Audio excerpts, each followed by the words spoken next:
The 25 best players in Major League Baseball history. This list is going to be controversial. It's one of the hardest videos I've ever had to record, but I'm super excited for you guys to see who, in my opinion, are the 25 best players to ever play the game of baseball. The list is crazy. I mean, there have just been so many good players. There's been over 20,000 players in general that have played in Major League Baseball. So to get it down to the top 25 was really difficult. Like I said, it's probably going to be really controversial, but that's what makes baseball great. The conversations, the arguments, the history, and that's exactly what you're getting in today's video. On top of that, for today's video, I've partnered with Whatnot for a 10K baseball card giveaway based on their top 25 players in Major League Baseball history. And I'll be revealing some of the cards today, as well as during that live stream that's going to take place on January 21st at 3 p.m. Eastern. That's right, you could get free slabs of some of the greatest players of all time, like Barry Bonds, Hank Aaron, Willie Mays, Mickey Mantle, Mike Trout, and even this awesome Babe Ruth card that's coming in. And like I said, I'll be joining one of Whatnot's top sellers, NFL Humor, to do that $10,000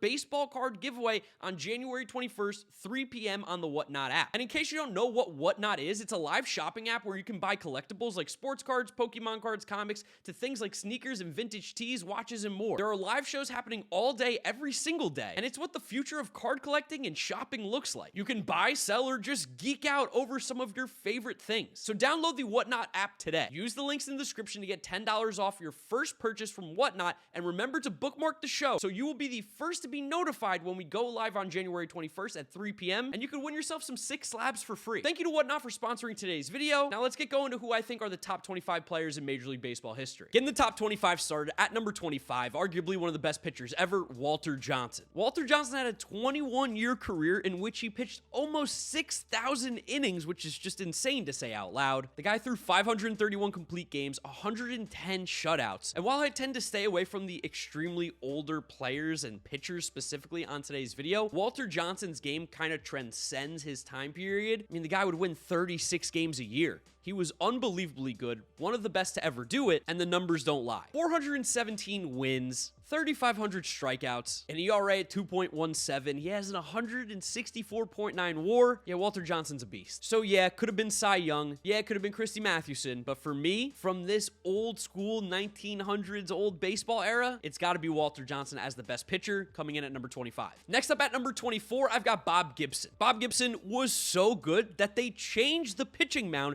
because he had one of the best seasons, if not the best statistical pitching season in history. The 1968 season for Bob Gibson, where he had a 1.12 ERA with a whip at .853 and a FIP at 1.77, probably will never be beat. But that wasn't his only good year. He won multiple Cy Young Awards, 9-time All-Star, MVP, World Series champion twice. He's in the Hall of Fame. Finished with a career record of 251 wins, 174 losses, a 2.91 ERA with a whip at 1.18, almost 4,000 innings pitched, 3,100 strikeouts. Bob Gibson changed the game of baseball. Without Bob Gibson, the game might not look how it does today. He's 100% in this top 25. Bob Gibson was so good. For the 23rd best player in Major League Baseball history, I'm going with Rickey Henderson. Rickey Henderson is one of the most unique, most fun, and just most talented players we've ever seen play the game of baseball. Everybody knows Rickey Henderson for his speed. The most stolen bases in history at 1,400, scored the most runs in Major League Baseball history at 2,295, but he was also a phenomenal hitter. 3,000 hits, just shy of 300 home runs at 297, 1,100 RBIs, 500 doubles, finished with an average at 279, OPS at 820, he was a phenomenal fielder, played 25 seasons, a bit of an accumulator, but Rickey Henderson was the complete package and one of the most entertaining and talented players we've ever seen play the game. Next up at number 22, I've got Frank Robinson. Frank Robinson is one of the most underrated players in Major League Baseball history. Reason being, he just played with a lot of other great players, but Robinson won multiple MVPs, won the Triple Crown back in 1966 with 49 homers, 122 RBIs, 1047 OPS. I mean, the career numbers are insane for him. 586 homers, 528 doubles, 1,800 RBIs, stole 200 bases, hitting 294 with a 389 on base, 537 slugging, 926 OPS, 14-time All-Star, Rookie of the Year, Hall of Fame. The list goes on and on for Frank Robinson. He's one of the greats. Just missing on the top 20 at number 21, I've got Mel Ott. Mel Ott may have played in the early 1900s, but this dude was a gangster. From 1929 to 1942, Mel Ott averaged 30 homers and 111 RBIs a season. Oh yeah, with a 309 average, 420 on base, 549 slugging, and a 969 OPS. Nice. He finished his career with with 511 home runs, 1,800 RBIs, 304 average with a 412 on base, 533 slugging, 945 OPS, and an OPS plus at 155, 12-time All-Star, won a World Series championship, and he was 5'9", just like me. Short Kings, let's go. Getting the top 20 started at number 20, I've got Roger Clemens. Not one of my favorite players, but I can't deny how good he was. Now, Clemens is clearly the first guy where steroids come into the conversation. He is someone that is on those lists. He is someone that has been accused. But for Roger Clemens, I just don't care like a lot of these other greats because he was that good. Clemens is essentially the Barry Bonds of pitchers, won 7 Cy Young Awards, an MVP, 2 pitching triple crowns, 11-time All-Star, 2-time World Series champion, 7-time ERA title. He won 350 games, losing 184, a career ERA at 3.12, pitching almost 5,000 innings, striking out 4,600 batters. Roger Clemens was disgusting. As much as I don't like the guy, gotta throw some respect, he was a beast. Just slightly ahead of Clemens at number 19, I'm going with Tom Seaver. You know I had to throw a Met in here, but let's be honest, Tom Seaver is one of the best pitchers to ever do it. Seaver played 20 years in Major League Baseball, finished with 311 wins, 205 losses, an ERA at 2.86 for his career, WAR at 109.9, which is among the top in baseball history, 4,700 innings pitched, he struck out 3,600 batters, won 3 Cy Young Awards, 12-time All-Star Rookie of the Year, World Series champion with the New York Mets, 3-time ERA title winner, and this was in a time where pitching was absolutely loaded. Mets fans know him as the franchiser Tom Terrific, and for a good reason.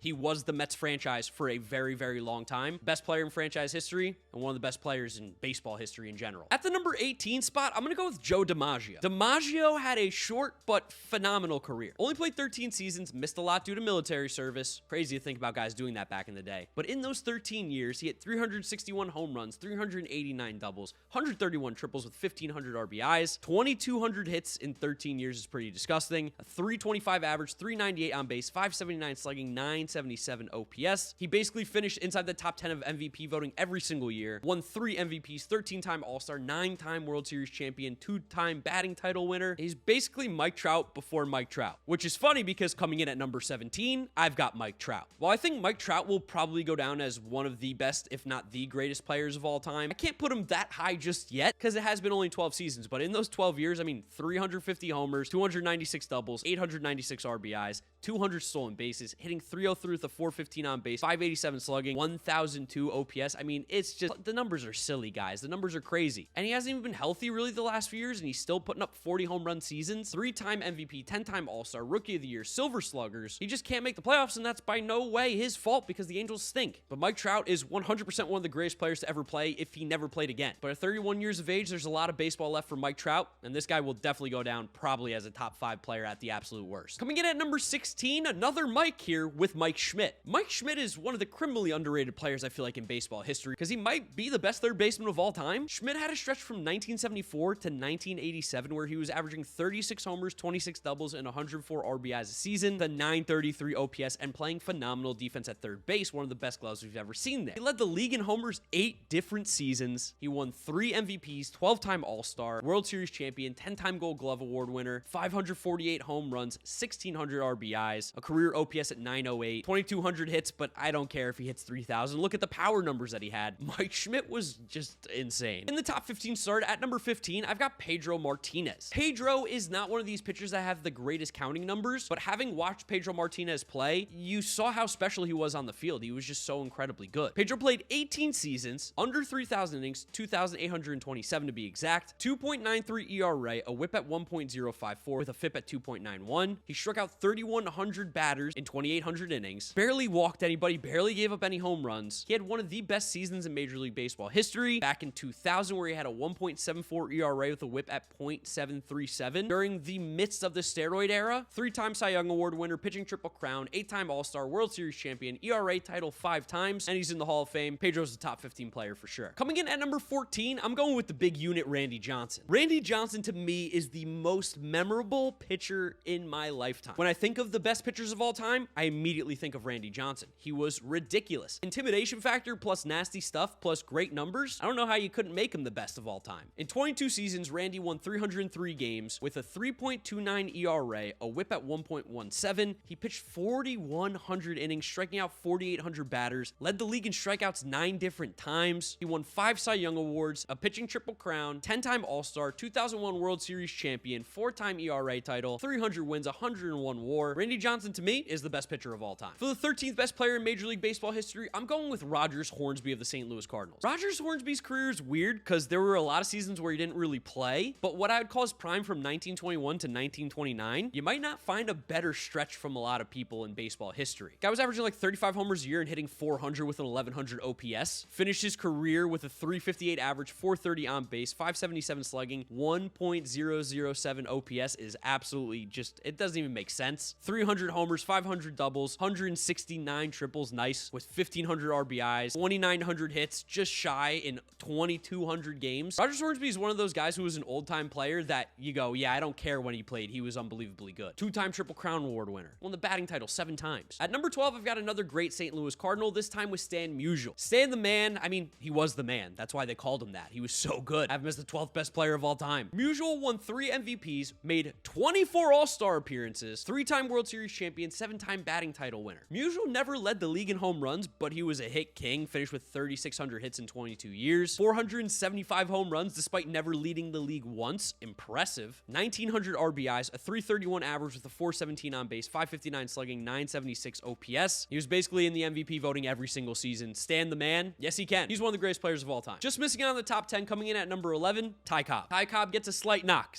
because of the time period that he played in. That being said, he was really good. He was really good and I couldn't keep him off this list. I didn't want him in the top 10 because of the time period and just the way that he played doesn't really translate to what we value in baseball now, but I think it would be disrespectful to the history and disrespectful to you guys as viewers to not include him right outside the top 10 because what he did was really special. In 24 seasons, Ty Cobb had 4,189 hits, which is just insane. He had 117 home runs with 724 doubles, almost 300 triples, and 1,900 RBIs, while also stealing just shy of 900 bases, 366 average, which is the highest average in Major League Baseball history, 432 on base, 512 slugging, and a 943 OPS. Not a lot of power over those 24 years, but still one of the best hitters to ever play. Won the batting title 12 times. 12! Getting the top 10 start at number 10, Ken Griffey Jr. Ken Griffey Jr. could have been the greatest player to ever play had it not been for injuries, and even still, with all those games missed, Ken Griffey Jr. put up some insane numbers. In 22 seasons, he hit 630 homers, 2,781 hits, 1,800 RBIs, also stole 180 bases, hitting 284 with a 370 on base, 538 slugging, 907 OPS. He was phenomenal in the field during those early years in Seattle. Obviously, as he got to Cincinnati, a little bit slower. He led the league in home runs 4 different times, put up some of the greatest seasons we've ever seen, and he is just simply one of the most talented people to ever grace a baseball field. MVP, 13-time All-Star, 10-time Gold Glove Award winner, 7-time Silver Slugger. The kid's one of the greatest to ever do it. Coming in at number 9, I've got Lou Gehrig of the New York Yankees. Lou Gehrig's Baseball Reference said he played 17 seasons. It was more like 14, and in basically 14 seasons, Lou Gehrig hit 492 homers, 529 doubles, 162 triples, and 1,900 RBIs, almost 2,000, hitting 340 with a 448 on base, 634 slugging, 1082 OPS. 1082 OPS for your career is just like, that's ridiculous. From 1927 until 1937, his OPS never dipped below 1,000. 2-time MVP, Triple Crown, 7-time All-Star, 7-time World Series champion, and his career was cut short, as we know. What could have been if Lou Gehrig got to play a few more years? Might have been a little bit higher on this list. Still, definitely a top 10 player all time. For the 8th best player in Major League Baseball, keeping it in New York with the Yankees, Mickey Mantle. Mickey Mantle, another one of these guys, it's like, oh, if he could have played a little bit more, what could his numbers have looked like? Because talent-wise, he was one of the best as well. 18 seasons, he had a 110 WAR, 536 home runs, 1,500 RBIs, hitting 298 with a 421 on base, 557 slugging, 977 OPS plus of 172. You always hear about these next great young players. He's the next Mickey Mantle. There's a reason you're looking for that. He's one of the 10 best to ever play the game. 3-time MVP, won a Triple Crown, 20-time All-Star, which is just insane to say out loud. 7-time World Series champion, batting title, Gold Glove Award winner. He did it all. Definitely a top 10 player. All right, might get a little controversial now. Coming in at number 7, we got a steroid guy, Alex Rodriguez. The steroids happen, I know, but that doesn't change the fact that what A-Rod did in his career was one of the most impressive things we've ever seen done in the game of baseball. In 22 seasons, just under 2,800 games, A-Rod had 696 home runs, 548 doubles, 2,086 RBIs with 329 stolen bases, 3,100 hits on his career, 295 average, 380 on base, 550 slugging, 930 OPS for an OPS plus at 140. He won 3 MVPs, 14-time All-Star, won a World Series with the Yankees, won some Gold Gloves, should have been playing shortstop over Jeter, let's be honest, but that's a story for another time. 10-time Silver Slugger, he won a batting title. He completely revolutionized how the shortstop position was played or how we looked at that spot. And I know the steroids will always be a smudge and a smear on his career, but 696 home runs, that's not because of the steroids. The guy was incredibly talented, top 10 player, just outside the top 5. And then really just missing out on the top 5, coming in at number 6, Albert Pujols. Pujols was on track to be the greatest player of all time. And I feel like if you don't agree with me, you're kind of forgetting what Albert Pujols did in the first half of his career. Second half of his career, definitely disappointing, but still, he was able to accumulate stats that put him towards the top in a lot of leaderboards. I mean, that first half of his career with St. Louis, from 2001 to 2011, he was averaging 40 homers, 40 doubles, and 121 RBIs a year with a 1037 OPS, 328 average, 421 on base. I mean, it was silly. It didn't even make sense. They were video game numbers. Pujols finishes his career with a 101 WAR, 703 home runs, 2200 RBIs, a 296 average with a 374 on base, 544 slugging, 918 OPS, 3-time MVP, Rookie of the Year, 11-time All-Star, World Series champion, 2-time Gold Glove Award winner, 6-time Silver Slugger, batting title. The list goes on and on. He's one of the greatest players I've ever got to watch, and I feel like I have to put him here at number 6. Getting the top 5 started at number 5, Ted Williams. Ted Williams is just,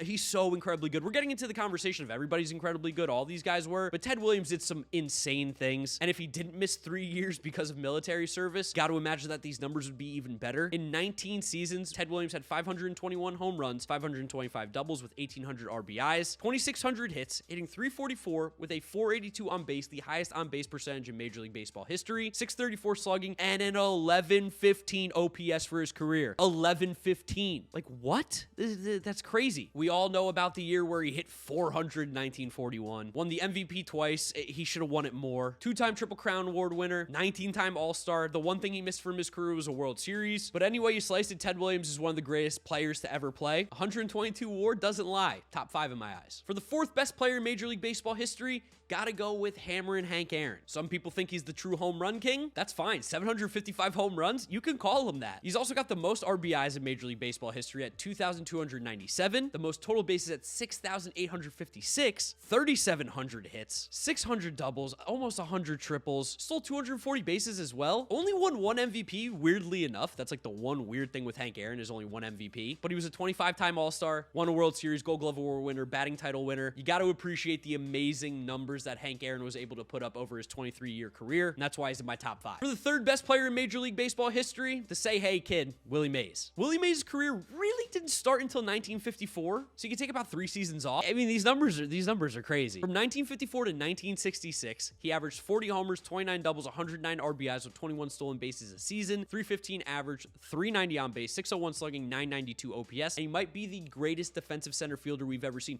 making plays that nobody is making to this day. Finished his career with 660 homers, 3,200 hits, just shy of 3,300, 1,900 RBIs, 338 stolen bases, hitting 301 with a 384 on base, 557 slugging, 940 OPS, 2-time MVP, Rookie of the Year, 24-time All-Star, World Series champion, Gold Gloves, 12 of them, Hall of Fame, and another short king, 5'10". Guess that's actually average height. Willie Mays is the 3rd best player in Major League Baseball history in my eyes. Thought hard about this one. Coming in at number 2, Babe Ruth. As much as I like to make the joke that Babe Ruth played against plumbers and didn't play against anybody good, the color barrier hadn't even been broken yet, the numbers he put up were pretty insane. Like, I actually don't know if you can play like this in a video game. In 22 seasons, remember, the first like 5 he was a pitcher, Babe Ruth hit 714 home runs. It's insane. 2,800 hits, 2,200 RBIs, a 342 average with a 471 on base, 690 slugging, the highest in Major League Baseball history, and the highest OPS in Major League Baseball history at 1161. That's crazy. He had 14 seasons with an OPS above 1,000. I actually think that almost all of those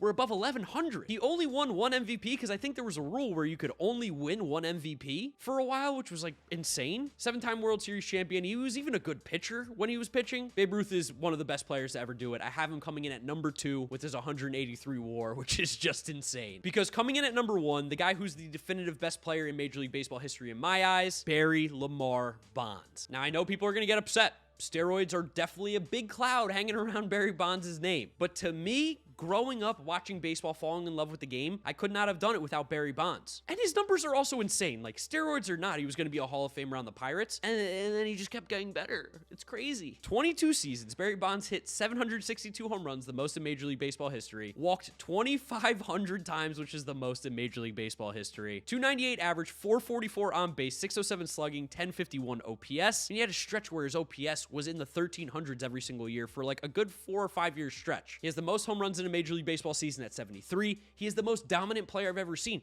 They were walking him with the bases loaded. He got intentionally walked 120 times in the 2004 season. The guy completely transcended baseball. He completely changed the way that I and a lot of people looked at the game. He is the greatest player to ever do it. 7 MVP awards, 14-time All-Star, 8-time Gold Glove Award winner, 12-time Silver Slugger, 2-time batting title. The dude had years where statistically it was harder to get him out than to let him on base. He had a 609 on base percentage in 2004. 60% of the time he got on base, and for his career it was like 44%. He had multiple seasons where he got on base more than he got out. That doesn't even compute in my head as a baseball fan. There's literally nothing Barry Bonds couldn't do. He is the greatest player of all time, hands down, in one of the most competitive and challenging times in baseball history, and this dude dominated.